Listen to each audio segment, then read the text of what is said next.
Ok, meus queridos, vamos agora então analisar os dois últimos casos especiais de concordância nominal. O nosso 12º caso especial que eu quero que você tenha atenção é para essa expressão a olhos vistos, tá? Por quê? Porque ela pode se comportar de duas formas. Ou ela será considerada uma expressão fixa e, obviamente, galera, se ela, o próprio nome já está dizendo, né? Se ela é considerada uma expressão fixa, ela vai variar? Não vai, né, pessoal? Então, olha só. Se ela for considerada uma expressão fixa, que tipo de expressão ela vai ser? Invariável. Invariável, sem dúvida alguma. Uma expressão invariável, ok? Ou então, ela vai ter o particípio variável. Pronto. Então, ó, o que temos que ter cuidado com a expressão a olhos vistos? Porque ela tem duas possibilidades. Não variação e variação. Quando ela variar, ela vai concordar com o núcleo substantivo a que se refere. Então, atenção, quando ela variar, ela vai concordar com o núcleo a que se refere. O núcleo a que se refere, o que na verdade é o conceito básico da concordância nominal, claro, né? O satélite vai concordar com o núcleo. Então vamos dar uma olhada aqui, ó.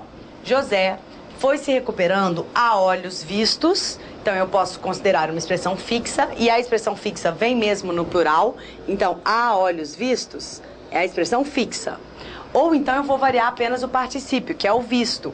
E aí, se eu for variar apenas o particípio, eu vou procurar lá o núcleo a que ele se refere, núcleo substantivo aqui, ó. Olha o núcleo substantivo a que ele se refere, José. E aí, então, eu coloco, concordo com o José que está no masculino singular. Existem essas duas possibilidades para a expressão a olhos vistos, quando a gente fala de concordância nominal. Ok? Vamos analisar essa segunda situação. Paula está se transformando a olhos. Então, temos duas possibilidades. A primeira, tornar a expressão fixa, e aí ela vai ser uma expressão adverbial. Está se transformando a olhos vistos. É a primeira possibilidade. Ou então, eu posso variar apenas o particípio e concordar o particípio com o núcleo substantivo a que este particípio se refere, que no caso será qual palavrinha? A palavra Paula. Então, eu tenho duas opções, a olhos vistos ou então a olhos, ó, o olhos fica no plural, tá? Só que agora o vista vai ficar no singular feminino, porque eu tô concordando aqui, ó, esse particípio lá com a palavrinha Paula. E a palavra Paula é feminino singular. Então o particípio também vai aparecer no feminino singular. Ok? Terceiro caso, José e Paula estão mudando a olhos. Como sempre, eu tenho a primeira opção de tornar a expressão fixa, portanto, invariável, a olhos vistos. Pronto, tá aqui, expressão invariável, portanto, adverbial. Ou eu posso concordar o particípio apenas, então vai ser a minha segunda possibilidade, a olhos, com o núcleo substantivo a que se refere. Só que agora o particípio se refere aos dois. Então, olha lá, ó. Olha o que eu tenho. Eu tenho a possibilidade do José e da Paula. Então, se esse particípio está se referindo aqui aos dois, né? De qualquer forma, ele vai ficar no plural. É isso que eu estou querendo dizer para você. A olhos vistos, expressão fixa, ou a olhos vistos, expressão variável, não vai fazer diferença em termos de opção de resposta. Tá bom? E para a gente fechar, elas estão mudando a olhos. Como sempre, eu posso fazer a minha primeira opção, a olhos vistos, expressão adverbial invariável, a olhos vistos. Olha, quando eu falo em expressão adverbial invariável, estou concordando com quem? Com o verbo, ó. É advérbio satélite aqui do verbo, ó. Está se transformando, está se recuperando, ok? Tudo satélite aqui, ó, do verbo. Porque advérbio se relaciona com o verbo, né, galera? Portanto, aqui a minha primeira opção é tornar a expressão invariável, então, a olhos vistos. Agora, eu tenho também uma segunda opção, que é exatamente o quê? Variar apenas o particípio. Só que o particípio aqui, se eu for variar, eu tenho que achar. Ele está se referindo a quem? Aqui, ó, o núcleo. O núcleo dele é a palavrinha elas. Elas está no feminino plural. Então, a olhos vistas. Feminino plural. Este particípio, ó, concordando com o pronomezinho elas. Tudo bem? este participe aí concordando com o pronomezinho elas. Então assim a gente fecha a nossa última regrinha de concordância nominal. Com essas 12 aqui, eu não tenho dúvida de que você vai fazer uma excelente prova na hora do CESP. Excelente prova. Não é difícil memorizar isso não, pessoal. Siga sempre o raciocínio, ainda que você fique na dúvida na hora da prova, de resolver as questões, siga o raciocínio, né? Qual que é a ideia principal?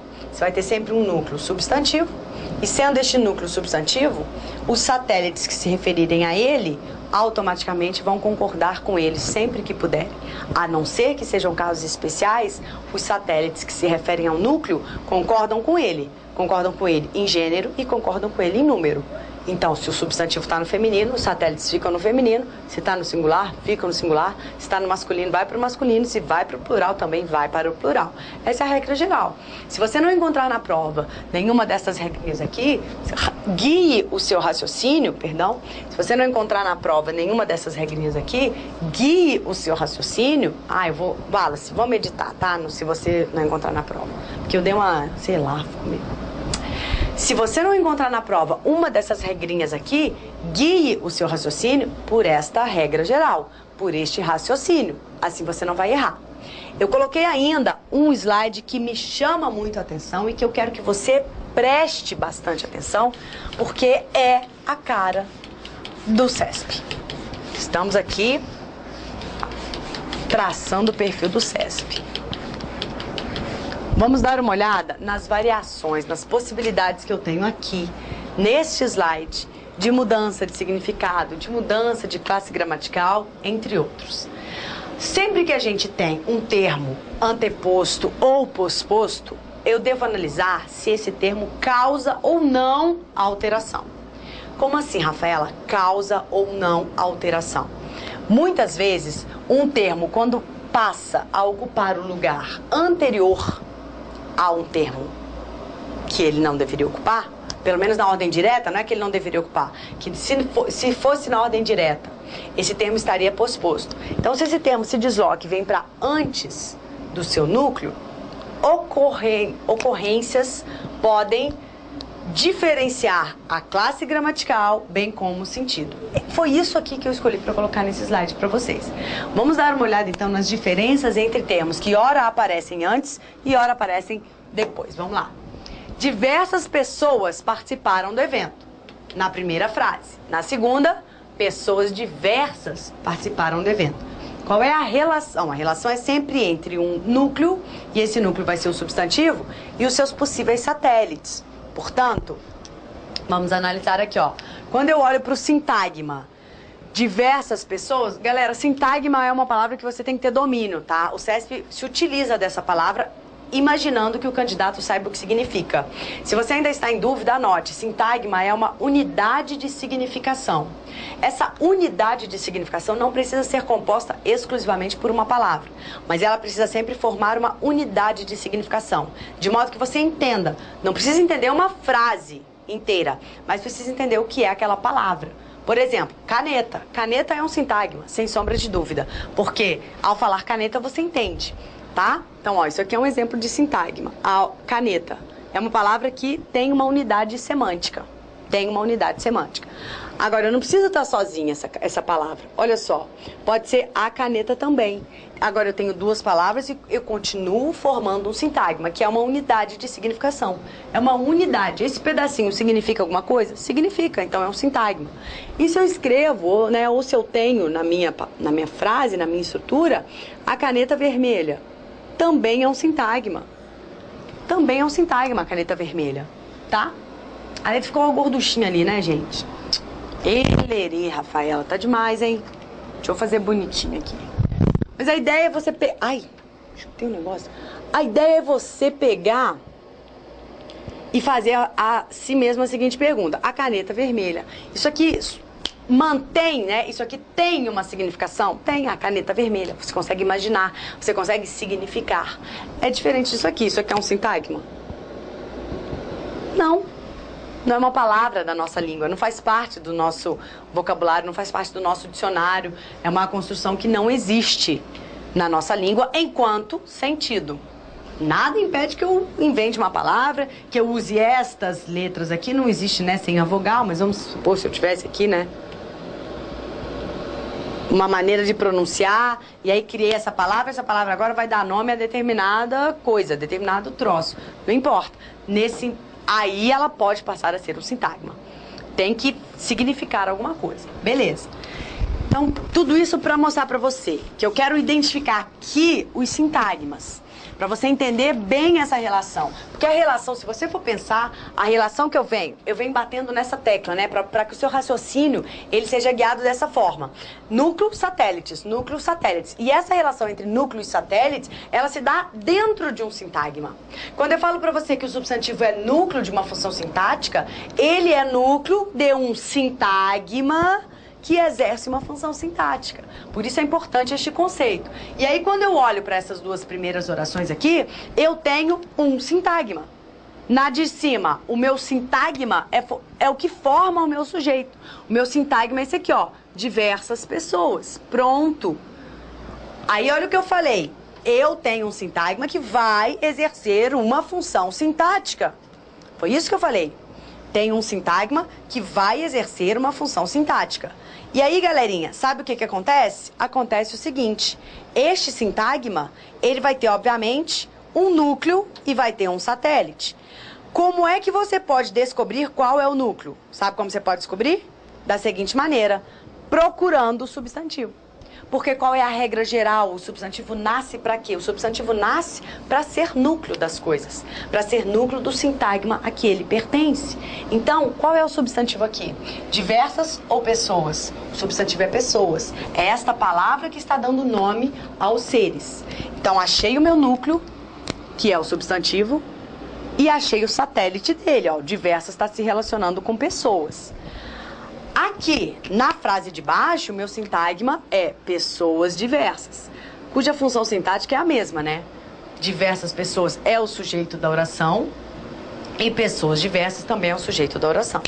Queridos, quem é o substantivo aqui, quem é o núcleo? Continua sendo pessoas, olha lá. Continua sendo pessoas, tá? Então agora, qual é a diferença que nós temos aqui, ó, no de cima e no de baixo?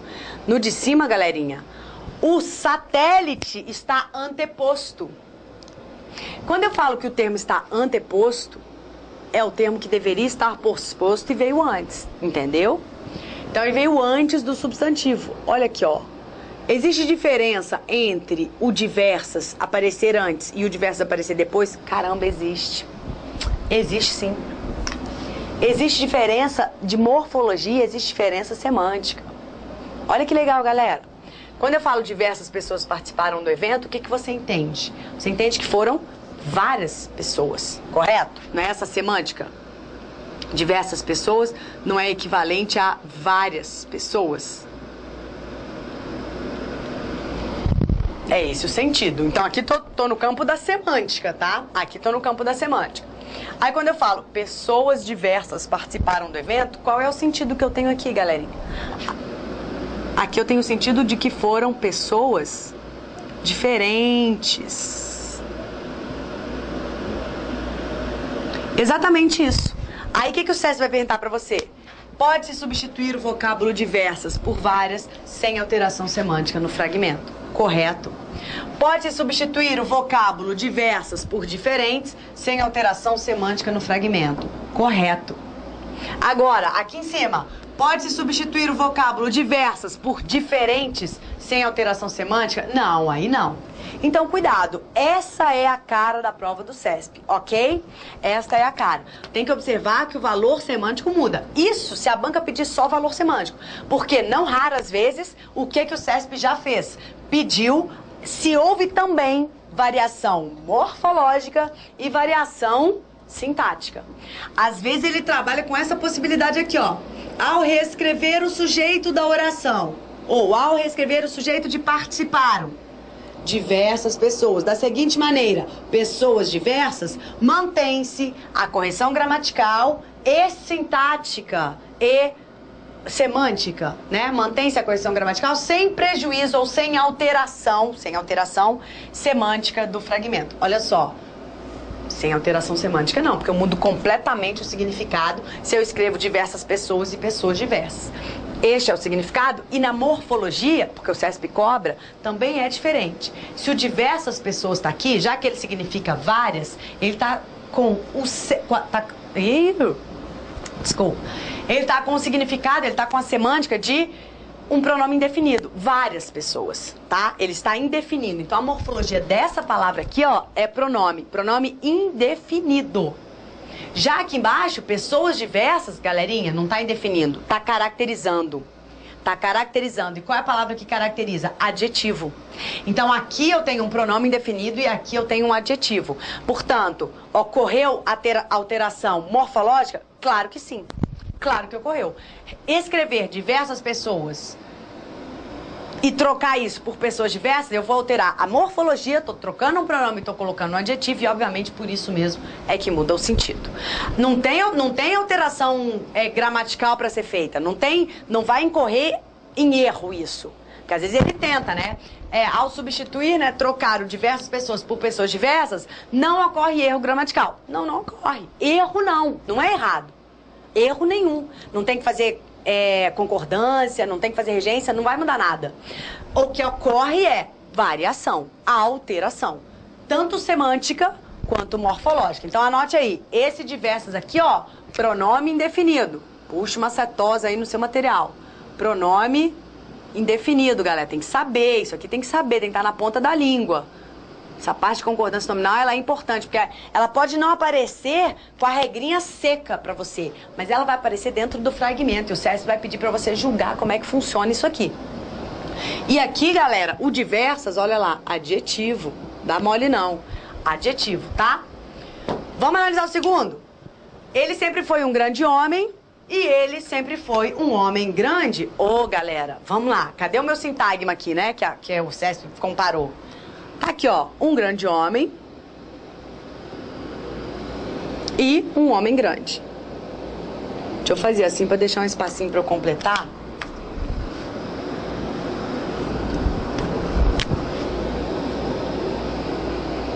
Opa! Um grande homem e um homem grande. Então, tem alteração, pessoal, em antepor, né? Ou seja, colocar antes o adjetivo. Qual que é a diferença? Existe diferença semântica quando eu falo um grande homem e um homem grande? Existe, é fácil, né? É fácil, porque isso aqui faz parte do nosso dia a dia, então que bom. Quando eu falo, pessoal, ele sempre foi um grande homem, ele sempre foi um homem notório, né?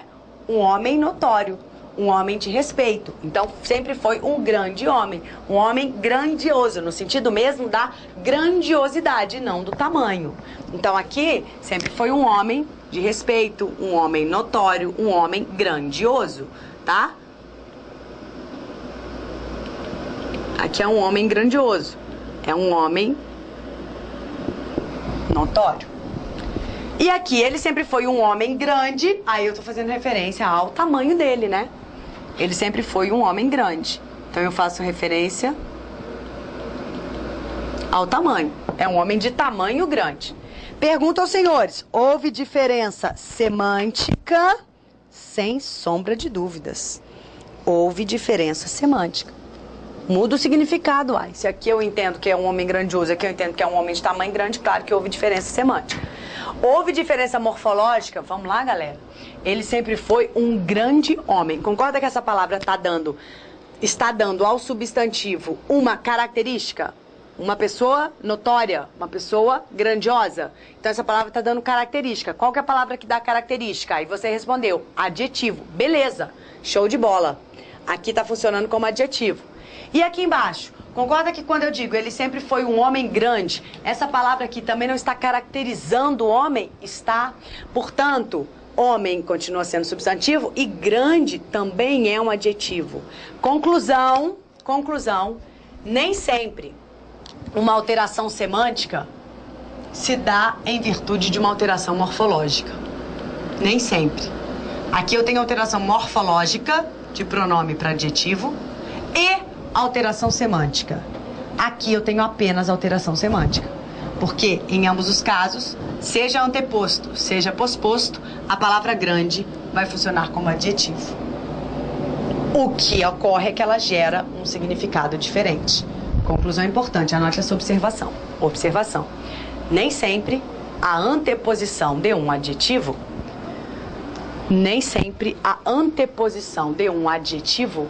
vai significar alteração morfológica.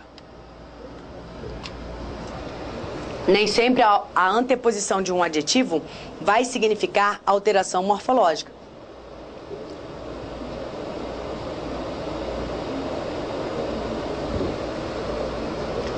Vamos analisar o terceiro exemplo. Certos trabalhadores não ligam para dinheiro e trabalhadores certos não ligam para dinheiro. Bacana. Olha o nosso sintagma, galera. Certos trabalhadores, aqui com a palavrinha certos anteposta, e aqui embaixo, trabalhadores certos não ligam para dinheiro. Vamos lá então. Tem alteração semântica? Tem. Quando eu falo em certos trabalhadores não ligam para dinheiro, eu estou me referindo a todos os trabalhadores? Não, estou me referindo a alguns trabalhadores. É exatamente este o valor semântico. Alguns trabalhadores. Certo? E aqui embaixo, trabalhadores certos não ligam para dinheiro? Não são alguns trabalhadores, eu estou caracterizando. Estou dizendo que aqueles trabalhadores que são certos, o que vale dizer que são corretos. Então aqui eu estou me referindo a trabalhadores corretos, né? Alguns trabalhadores. E aqui são corretos trabalhadores. Pergunta aos senhores, houve diferença semântica? Sem sombra de dúvida. Será que houve diferença morfológica? Vamos lá. Trabalhadores é substantivo. Aqui a palavrinha certo está caracterizando, a palavra que caracteriza é adjetivo. E aqui não está caracterizando, aqui está indicando, é uma palavra que indica tem um valor quantificador. Só que é um quantificador de valor indefinido. Tanto é que ela é um pronome indefinido, mas ela quantifica, ela sugere uma noção de quantidade. Alguns trabalhadores. Inclusive você consegue perceber que é uma quantidade minoritária. A minoria dos trabalhadores. Eu poderia substituir alguns certos trabalhadores por alguns trabalhadores? Sim, poderia. Então eu estou indefinindo. Ele me dá um valor quantitativo, mas não é um valor quantitativo exato, até porque se fosse um valor quantitativo exato, essa palavra seria um numeral. Lembra? Numeral é toda palavra que indica quantidade exata ou posição. Então, eu não tenho a quantidade exata, eu tenho uma indefinição desta quantidade, mas eu tenho sim o valor quantitativo embutido nele ali. Então, certos trabalhadores, já que não é uma característica do trabalhador, mas sim um quantificador ainda que generalista, isso aqui vai funcionar como pronome. Olha, temos que dominar os pronomes indefinidos, eles ajudam muito a nossa vida, muito a nossa vida. Então, nesse caso, tivemos alteração morfológica e alteração semântica. Assim como no primeiro, alteração semântica e alteração morfológica. E agora o nosso último exemplo para fechar o nosso vídeo. A criança pobre brincava no parque e a pobre criança brincava no parque. Temos diferença semântica? Sem sombra de dúvida, não é verdade, meus queridos? Temos diferença semântica. Nesse sintagma aqui, ó, a criança pobre brincava no parque. Qual é o significado de a criança pobre brincava no parque? Esta criança é uma criança sem recursos, sem dinheiro. Então, esta é uma criança sem dinheiro, sem recursos. Já aqui, a pobre criança brincava no parque não significa que ela não tenha recursos, significa que ela seja uma criança desventurada, sofrida. A pobre criança é uma criança desventurada. Ventura não é alegria? Desventurada, sofrida.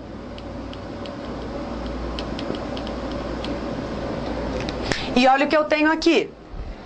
O substantivo criança em cima e embaixo. E quando eu falo a criança pobre, concorda comigo que essa palavra está caracterizando esta criança? Já que caracteriza a situação financeira dela? Então, patrimonial, enfim. Então, essa palavra é um adjetivo, porque adjetivo é a palavra que caracteriza. E quando eu digo a pobre criança, concorda comigo que aqui eu não estou indefinindo, eu não estou generalizando. Eu estou também caracterizando. Então, continua sendo um adjetivo, que adjetivo é a palavra que caracteriza. Olha que bacana, você tem a mesma palavra, com a mesma classe gramatical, com a mesma função sintática, espero que você se recorde. Função sintática desse adjunto que vem junto do nome. Adjunto adnominal. Mesma coisa aqui, a mesma palavra, que pertence à mesma classe gramatical, adjetivo, e que, portanto, tem a mesma função sintática, adjunto adnominal. Aqui, pessoal, olha que interessante. Dizer que o adjetivo foi anteposto não alterou morfologia, não alterou sintaxe, altera exclusivamente a semântica. O significado é completamente diferente. Tudo bem? Queridos, dessa maneira, então, a gente vai encerrar o nosso vídeo com esses conceitos da concordância nominal, com essa parte aí da teoria. Estude, revise e muita atenção a esse nosso último slide aqui. Até o nosso próximo encontro.